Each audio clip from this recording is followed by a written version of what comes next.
back history, his legacy on MVP Black and his transition to Tempest. Highly recommend it. Just a little plug there if you want to know more about Sign. As this team's going all in Spider Queens. Okay, BlossoM is going for their favorite battleground from game number 1.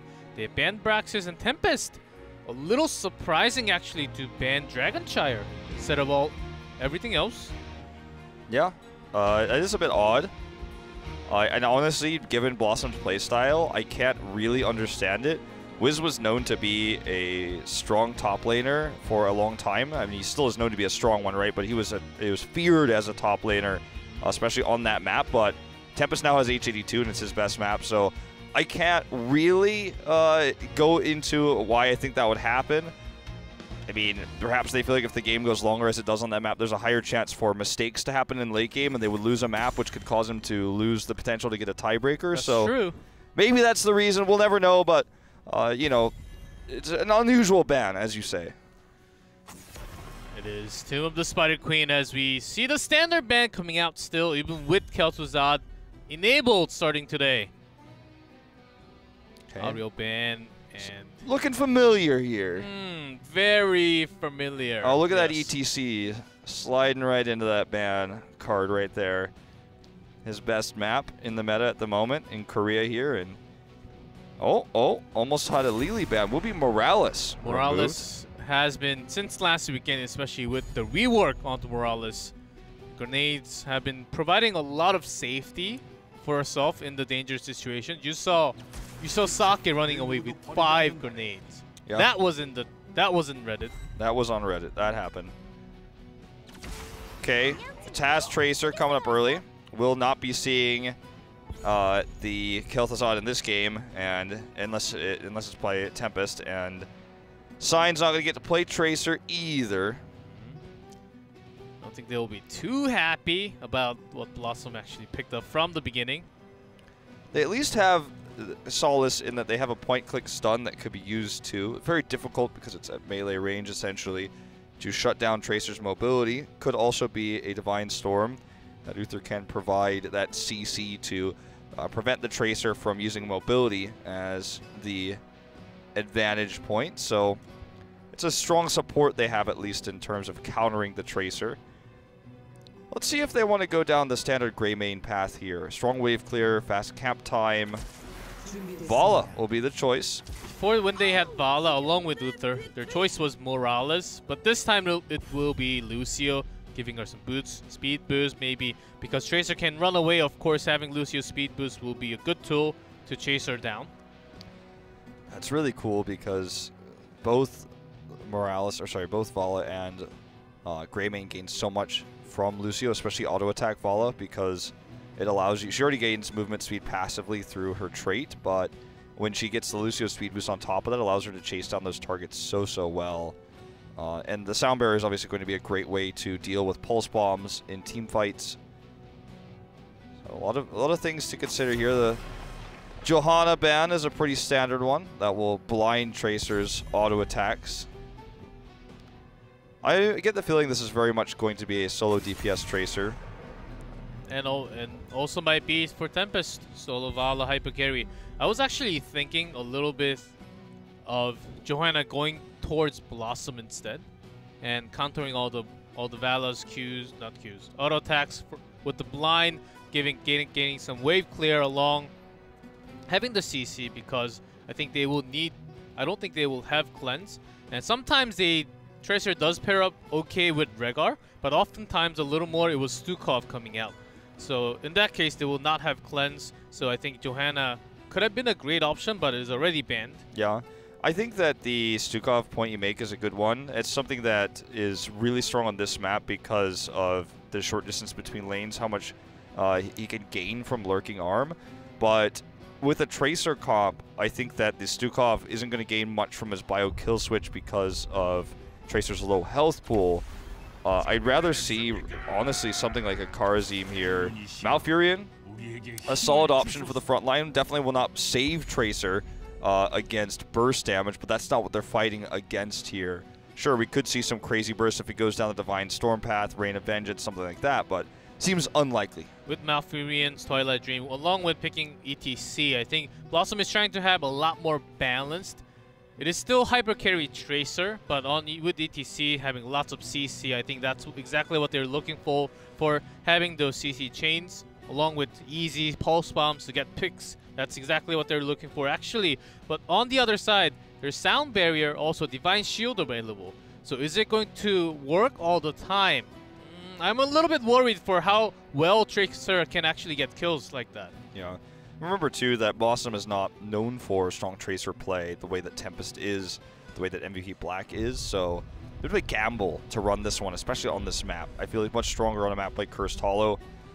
So, we're going to find out what our solo laner and tank are going to be here for Tempest now. For H82, it's going to be the Arthas, and the tank will be the Tyrael. So, it's pretty much as standard as it gets anti-Tracer, Vala Hyper Carry comp. They have Sank and Sound Barrier and Divine Shield. If Vala dies once in this game, I'll be pretty surprised, to be honest with you, G-Club. So they have so much protection. Malfurion needs to have a perfect Twilight Dream with 2-3 man, and Tracer needs to come at the exact same time to get the kill. Unless that happens, I don't think they will be getting kills. It will be very tough. Leoric last pick for the solo lane. So it is Hyper Carry Tracer versus Hyper Carry Vala. I think the Leoric matchup is a really good one for BlossoM. They can get a lot of extra soaking out of it on this map, especially roaming between lanes. It's going to be a strong matchup against Arthas. But Arthas is better for the team fight composition. Leoric isn't going to do much here. Even if he entombs the Vala, killing her again is not going to be easy with essentially triple support. You've got Uther Burst, you've got slow sustain Lucio heals, you've got Tyrael shields, you've got Sank, you've got Sound Barrier. Killing the Vala is going to be the objective here of the Tracer player on the side of BlossoM. Can they make it happen? Let's find out right now as we go to Tomb of the Spider Queen for game number 1.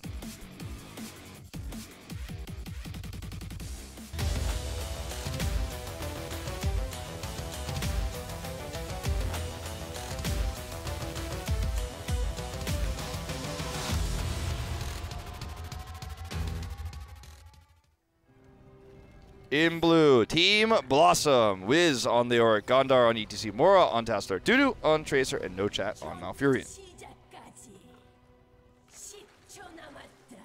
And in red, Tempest, Hide on Luther, Honkana on Lucio, Lockdown on Vala, Sign on Tyrael, and H82 on Arthas. So this game will certainly set the pace in the series, I think, in terms of whether the hyper carry on the side of Dudu versus Lockdown is going to be the victor. And right now in Korea, this is the meta, so obviously everyone has seen this in Europe before, but this is the case in Korea as well, and it becomes this really long team fighting composition where, because no one is willing to run burst, it ends up being this long fight where eventually out-sustaining your opponent is sometimes what wins you the game, wins you the fight, which could lead to winning the game. That's why Morales' long sustained healing is such a big problem. That's why he's often banned. That's why Lucio is so highly prioritized, because of his long sustained healing doesn't require mana. We'll see a lot of fights where Malfurion and Tastar are out of mana, and so Tempest wins the fight. That's my prediction going into this game. It happened a lot in our series with MVP Black versus L5, and I think this series is going to be similar. Well, we'll see. As BlossoM does need a lot of healing, but the thing is, I think the reason why they picked Malfurion because they knew which tanks they had options to. ETC can sustain himself. Same for Leoric with his Q, especially after taking the talent. So I think we may actually see March coming in. So even with all those GCs onto Vala, Lockdown can just escape. The Pulse Bomb lands, that actually becomes a kill. I'm very surprised. As I said, I was going to be if Vala died once this game. That was just really well coordinated, and that play was set up by Gondar. We made the volleyball reference last week. He is the setter, and Dudu spikes it. So that's kind of been the way of things here in this early game. ETC will always dominate the early game on this map because the distance between lanes is so short that you can get those good power slides off. It's the strongest early game roamer in terms of CC. As you can see here, look at this. He gets his movement option to get away while also threatening Tyrael. ETC is so powerful on this map, and when you make one mistake like that and you don't have all your heroes with you because we're in the laning phase, then Vala will die, as we saw. So good coordination by BlossoM, good usage of their early game presence here with ETC. I do like the Skeletal Swing upgrade at level 1 here. I think you are absolutely on the money. I think this will be a March build coming out because, again, they need that extra damage, and I don't think that Entomb is really going to gain you anything against the comp of Tempest. Ooh, let's see. It may, you know, with the Twilight Dream Mosh Pit, they do have some CC lock-ins if they trap something like Vala, and looking for the insta burst. They need to lock Uther and Tyrael as well, because otherwise the Sync will just cancel everything anyways. He can set that up if he predicts where it's going to be. He could Sync inside of the Entomb. So all those things that you mentioned are very scary. If they can grab the Tyrael and the Uther, prevent those Divine Shields, the invulnerabilities, this certainly can be a crazy good combo. Okay, they're trying to punish Mora here. You already mentioned Shift. He's down. Gondar is going to take the long way back. Again, trying to find an angle to power slide to save his teammates if need be. Doesn't look like he will need to, though. Gotta really respect Gondar's positioning, though. I'm just watching him move to the right instead of the left so he can surprise power slide in to catch members of Tempest unassumed. And we're trying to go and get a second pick. Gondar's ETC was even banned from several other teams. Not just because ETC had to be banned, it was specifically against Gondar on some maps which didn't seem like it was required. They just banned it out because Gondar is one of the best heroes in ETC. Stitch is a little bit out, slightly less appearance in Korea especially, so you ban ETC against Gondar seemed like a good choice, and takes Crowd Surfer at 4. Does want to go over the terrain with the power slide now. Yeah, and this is really strong on this map as well. Okay, look at this. Another move by him. Unfortunately, does power slide lockdown out of the route. That could have actually been a kill. Still will be, actually, as it turns out. He did get rooted right before. Yeah. I think that's exactly the timing that he was looking for. Nice place by Dutu. I was not really surprised. I was not really impressed, to be honest, for his last 4 plays. He does have 75% win rate on Tracer. But after watching this, I think, ooh, and notice talent at level 4. He is going. He's going untouchable here. Yeah. So he's gotten 2 picks already. The first one, I believe, was before he locked that in. So we'll only have 1 stack currently, but still very much looking for the extra damage. The Leoric Q build leading into what I believe will be March of the Black King is going to be so strong. You know, if you March of the Black King into a mosh pit, it is, as we were talking about before, the most satisfying heroic combo in the game, objectively. Yet again, we see this coordinated attempt to kill Hyde. He does have heals for himself, though, and they will actually get the counter pick onto Gondar. I think they could have thought that they had enough damage, but the armor really saved himself right there. I think that was the biggest tool. I think Dudu thought he had enough damage for the kill. I think that's exactly why Gondar followed up with him, even though he was pretty low and it costed his own life. That's the power of armor you guys have. You guys see, if you don't really count that in, maybe sometimes you do a lot less damage, especially something against like Uther or anything that has armor built onto himself. Sure. Well, Tempest got the counter pick, tied up the kills, but lost the objective. So this is certainly still a BlossoM favored game, ever so slightly at the moment. If they can deny this turn-in here to get a double turn-in with 17 more captured gems, well, it's a tall order, but if they can do it, it will guarantee themselves, 10 first. That's a good way to start it off, is to nearly get a pick onto Honkono. These Gondar rotations have dominated this early game for BlossoM. He's stealing the show. The early 2 picks also dropped some gems of Tempest. They have a lot holding right now. BlossoM, they want to have this rotations work. Even though they're leading in wave clear, they're pushing basically all lanes. They're not turning in because they know they don't have enough anyhow. So they want to pressure as much as possible. Look for picks when they have the lead in lanes like this. You're absolutely correct. And if they get even 1 more pick, they're going to get 10 first. And even if they don't, they will get 10 slightly faster. But if they get a pick, it's like they can parlay that very likely into trying to grab a fort. Guarantees them the next turn in. I mean, they are so close. 4 gems away now. Wiz gets the sneak turn in the bot Satch as well, or clutch, I should say. I'm always trying to get these heroes' technical terms down. There's too many of them. They get 10 first. Let's see if it's that March of the Black King. It's going to be Entomb. I think both options are viable for the reasons we were talking about earlier. I think that March is greedier but I just don't know what Entomb is going to get done for you. They're going to wait for an opportunity to use either one, I think. It is going to be Entomb. Will he be able to get a good one here? There's a perfect Sanctification, and ETC goes down. Mosh could not be used. It was canceled right before. That was a bit of a sloppy engage. The Sank was well done, and BlossoM got over-eager, I think. They had 10 first, but only for really a very brief moment. This will now give the Web Weavers over to Tempest. And for that moment, it was tough to engage. The Sanctification was locked in and dropped ASAP right there. And Entomb could have been used for a defensive use. The cooldown, of course, after the balance patch will be a little bit lower than it is right now. But sometimes you don't have to initiate the fight all the time. Sometimes you do have to use the tools to save your teammates. I think Entomb could have been a very good tool right there. Yeah, I thought that's why he locked it in, right? But because he was holding it, but didn't actually commit until the fight, but then didn't use it right away. Only a few different things that went a little bit wrong for BlossoM. The Sank would deny all the combos they were trying to set up for, which is why he used it so early. I think Sign just showing his genius on this hero again. A hero that he's known to be actually consistently poor on, to be honest, the Tyrael, which is why many argue he runs the Task Tracer when Tyrael's not, or sorry, when it looks like a Tyrael comp. He could trick his opponents that way.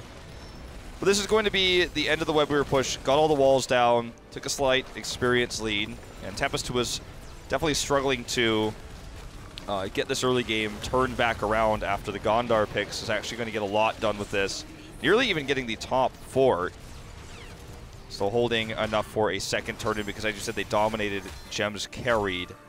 So this is now what was a great situation for BlossoM. Feels like the game is slipping away from them, and now that the lanes have been controlled, it's even tougher to get those ETC picks because there's more vision on the side of Tempest's side of the map. Yeah, that's exactly right. ETC with the early game power, you really have to snowball a lot more than this. BlossoM did a little bit, but there was just not enough for the time they had. They could not really snowball anymore.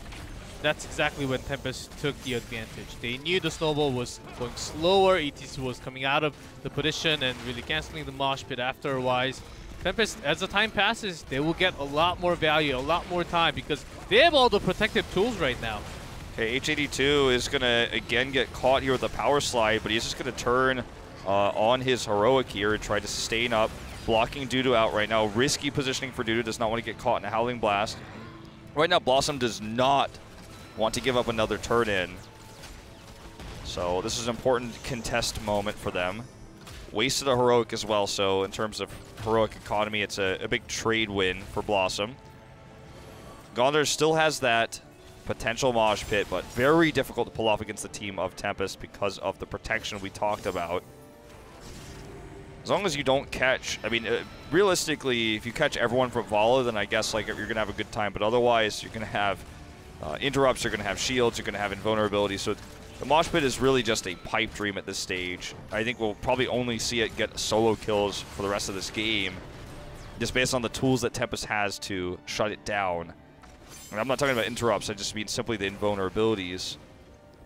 And one kill after, if they go on chasing right after, it will continue with another kill, But on the other side, BlossoM, they're looking for a full team wipe though, with big AoE stuns, with the silence. That's exactly what they're looking for. Of course, Pulse Bomb will only land on one target. It will start with one kill. Once you have that, you will start to chase, and I think Tracer will get Wiz is coming from the side, looking for the angle. Okay, does not actually commit. It's a very scary thing though. Sign will actually get the turn in though, in the top side of the map here. So that is going to be a double Web Weavers now for Tempest back to back. And with the damaged top fort, that's already got the lane very well pushed, this could actually go towards the keep wall. I think that'll be the last one they push. They're going to instead focus their efforts elsewhere, which is why BlossoM is going up top right now, because I know that's actually the one that could hurt them the most. And so actually good reaction by BlossoM. But the mid Web Weaver is going to go directly to the fort. The wall is down. The bottom wall, if it's not down, I think it's nearly down. Yeah, it's like, as you can see here, out of ammo and stuff. So this is going to be a great opportunity for Tempest to actually get all three forts potentially. And they only make sure they maintain their experience. They force BlossoM out of the top lane. Only Tasler up there now. So does eventually clear this, as we do see the rotation up here. Actually saves the top fort for now. They will get it eventually, so if they do, it will be the 2 forts. Dudu does have Pulse Bomb available, but just saving for the clutch moment that he is looking for the kill. Okay, they're just trying to force this down to try to get that level 16 Because edge. they do have some poke. Yeah. Problem is, Wiz is getting extra soak in the solo lane. It's going to try to sneak this 30. H82 is one step ahead of him, though. H82 pings the map saying he knows that this is happening. He's on it. Team's probably yelling at him. He's like, no, I got this, guys. It's fine. He's alone, but he can sustain himself. There's an Entomb. Can Mosh Pit come around? Does he have Power Slide? Seems like no right now. Would have been a great angle to come through the wall, but he's not going to have it here. Already used the Power Slide, and now that's a deadly Auric. So Wiz gets taken out here, and Tempest will get the very rare triple turn in, while 72 are held on the side of BlossoM. So for a moment, it seemed like a good bait coming out from the Auric there with a great Entomb, because ETC does have crowd at 4. Can just go over the terrain, land on 3-man, 4-man Mosh Pit. I guess the Power Slide was on cooldown for a long time. I think that's the only reason why he didn't come over. Here's one. Okay, Pulse Bomb committed. He has sank. Will it save him? Maybe. Honkono gets over here in time. Misses the Holy Ground, unfortunately. No Chat Ice blocked very early. This is actually still not a safe position for BlossoM. Look at this. Lockdown wants the kill onto Dudu so bad. Second Holy Ground's going to catch Gondar here. He's pushed back here. Doesn't want a Maj. Gets taken out. And another coordinated punish play here from Tempest. We may actually push for a keep now with this very healthy Webweaver in top lane. Now this one's going to be a big push. ETC was providing some CC, solid plays with shield, delaying them from pushing, but with ETC that, Yorick can't really go in. He will also die if he's caught alone. Look at the damage going on to Dudu. If he dies, he loses all the stacks. Only 2, but still. He cannot die. I think it might even only be 1, but just in general, if he dies, they can't win a fight. He's their only real source of damage, especially because we didn't see March of the Black King, and March of the Black King is, as we were talking about earlier, even greedier than Tomb. So if it had it, even if Tracer was dead and he had that, they still basically have no damage. Tempest would just outplay that. Gondar's coming out from the side. He's looking for the Mosh Pit angle. I don't think he has. He tried once, got cancelled, but we never saw Mosh Pit yet in this game. Nope. Only the one cancel you mentioned in the first team fight when they hit level 10. Rain, pretty realistic way to interrupt, but the other tools they have are just incredible. Even if they had a 3-man Mosh, Sound Barrier could probably buy enough time. The Divine Shield, Sank's well placed, and it all just doesn't work. And Tempest had good position, good coordination all game long to deny these types of things. And once BlossoM, their pick-oriented early game composition with the Tracer Pulse Bombs, the ETC, the Tassadar, once that started to fade away, once we got past that, once Tempest got their first turn and they lost control of the lanes, lost vision, and Gondar, unfortunately, as good as he is, has just never been able to recover from this, never been able to find good picks. Will this be a Mosh opportunity? Nope. Not going to even try it. It's just so difficult to make this work. It was both tanks. Even if you have the perfect Mosh Pit and all those times dancing together, I don't think Pulse Bomb could have been get a kill on either target, so he does not commit to it.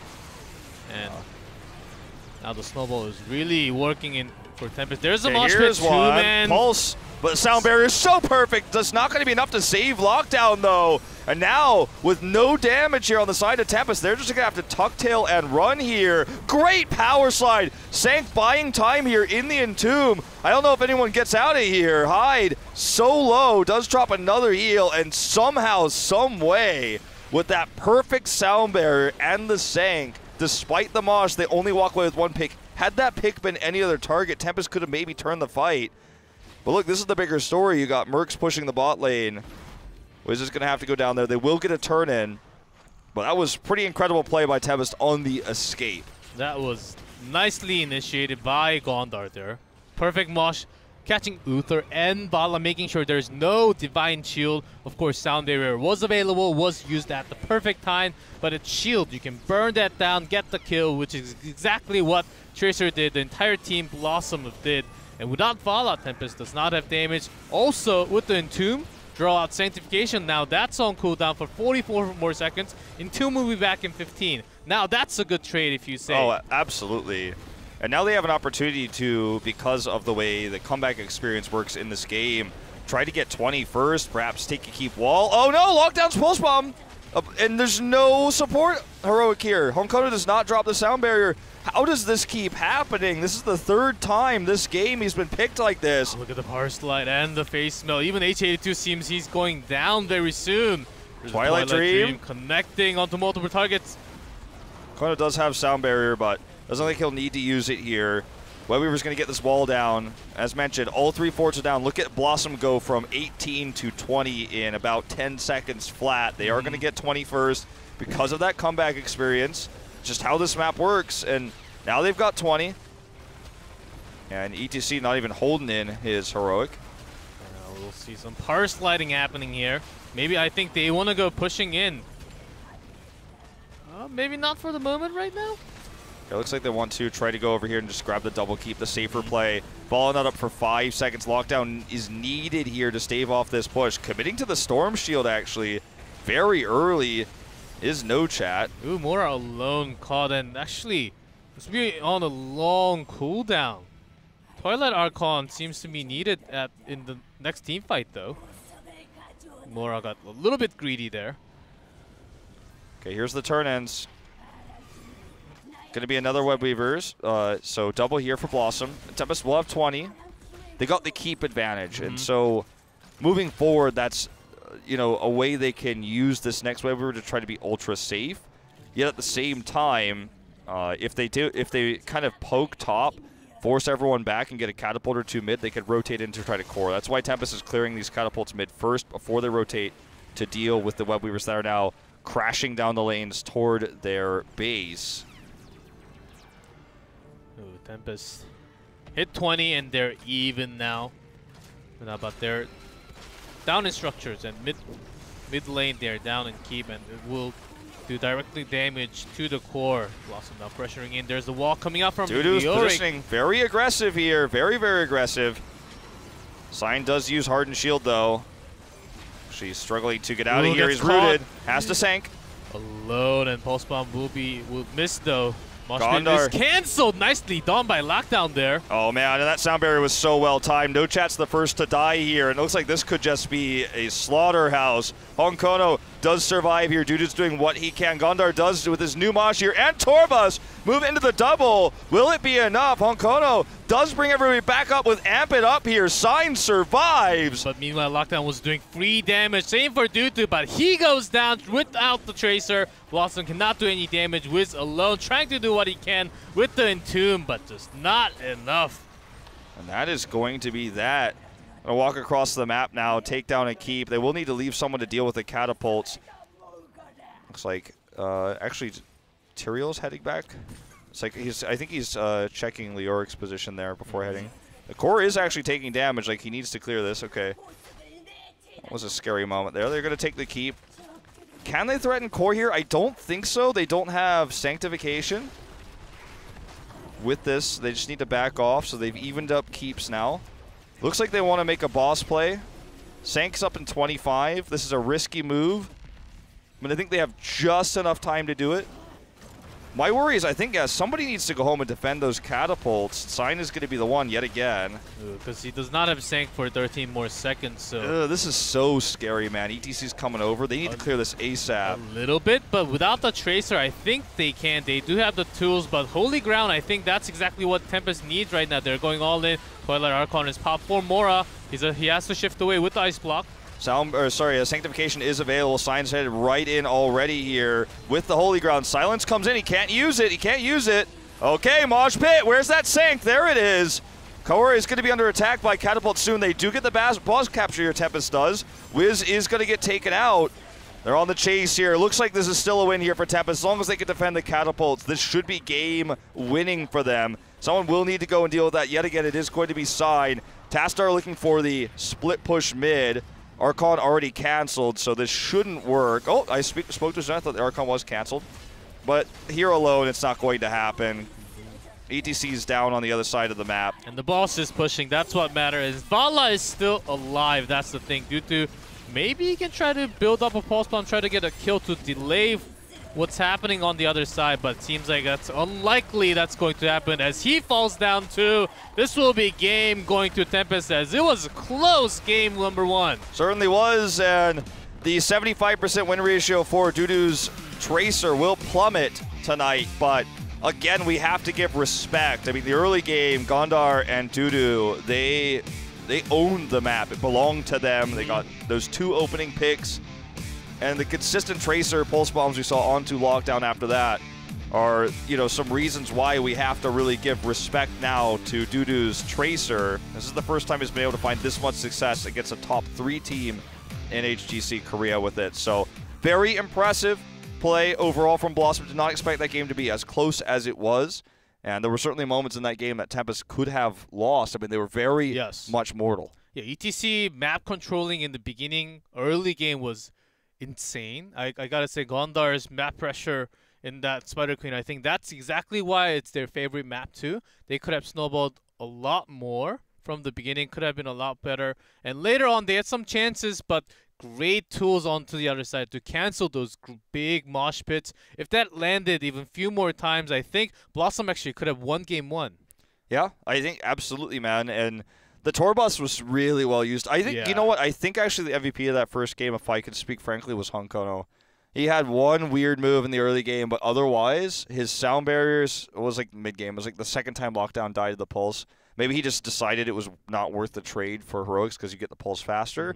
But his sound barriers won them the game, I think. The boss fight, all the fights in the mid-game, the saves that we saw, the Sanks were good too, but the sound barriers, I think, were really well timed. And you know, we talked about this a lot. Why are people picking Lucio so much? You know, you've talked to a lot of pros. We talked about this a lot last week, but it's like a longer Sank. A lot of people are saying you can move in it. Everyone's mobile, but it lasts such a short period of time. So that timing is so important. It's not just to cancel the Sank. They also have sanctification. So if you have double the Sank and one of them, you can actually move along when you're protected with the shield. Then Lockdown will be happy to just go around to free damage. And even with the boss control, they had Tyrael, but the funky choice was to actually send Tyrael back. I'm not the biggest fan on that choice because they needed Holy Ground to take that boss control. That was risky. And he came back just in time. That was very risky indeed. They took the risk because they thought there was 2 ways. There's 2 schools of thought actually about this. Because one way is the way you describe, right? You need the Holy Ground. You send Tyrael. You send someone wave clear back like Vala to clear it. But the problem with that is then you don't clear the boss quickly. So they were like, I think we have exactly enough damage to clear this boss before they get there, so we won't need the Holy Ground. That's what they thought, but they miscalculated. That's why he had to come back. But otherwise, they could have tried to keep him there and then win the fight with the Sanctification. But they thought that they would clear it fast enough, I think, and they were a little bit wrong, but Tyrael did come back just in time and did just enough damage to the catapults where the minions cleared it. It was like, that was a really tense, seesaw right there. Because Dudu was still dead for that time. He was on timer, and with the blink, he did came in at the late part of the team fight, but I believe the team fight was already open. Boss taken by Tempest by Tracer was there, so great choice and decision making by Tempest. It seemed a little bit funky, but at the end it all worked out. They got the boss, they got game number 1, and I wonder where they're headed off to game number 2. Oh, that's a good question. We don't have the answer just yet, but if I had to be a betting man, I'd say Sky Temple. Nope,